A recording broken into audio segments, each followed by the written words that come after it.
Syederalun, Bupati Nagaraya HM Jamin Idham meresmikan penggunaan Masjid Agung Baitul A'la atau Masjid Kiok di Kompleks Perkantoran Sukamakmur pada Jumat 16 September 2022. Peresmian masjid ditandai sholat Jumat perdana dengan khotib Profesor Syahrizal Abbas dengan ribuan jamaah. Dalam kegiatan peresmian masjid yang lantai dan dindingnya dilapisi batu kiok, Bupati menaikkan prasasti yang terukir di batu kiok dan di pesejuk masjid. Peresmian dihadiri ribuan masyarakat, ASN, tokoh nagan dari luar Nagaraya, serta sejumlah pejabat dari provinsi dan kabupaten kota di Aceh. Bupati Jamin Idham menyampaikan selama 12 tahun membangun Masjid Kiok atau usia Nagaraya saat ini 20 tahun, banyak hal yang menjadi kendala, mulai dari persoalan lahan, minimnya anggaran, dan sebagainya.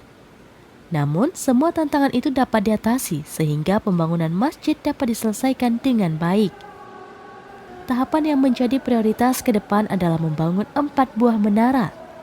Untuk menyelesaikan keempat menara tersebut, pihaknya sudah mengalokasikan dana pada tahun 2023. Bupati mengajak semua komponen memakmurkan Masjid Agung Kebanggaan masyarakat ini. Hari ini pemerintah Kabupaten Nagaraya meresmikan Masjid Baitul A'la. Peresmian ini adalah peresmian penggunaan Jumat 16 September penggunaan Masjid Baitul A'la untuk sembahyang Jumat perdana.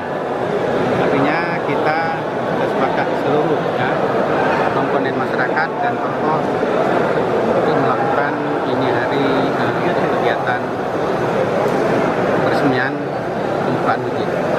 Ini Pak, dengan setelah resmikan apa harapan Bapak selanjutnya? Pak juga akan terus berlangsung Pak untuk Jumatnya, kemudian sholatnya?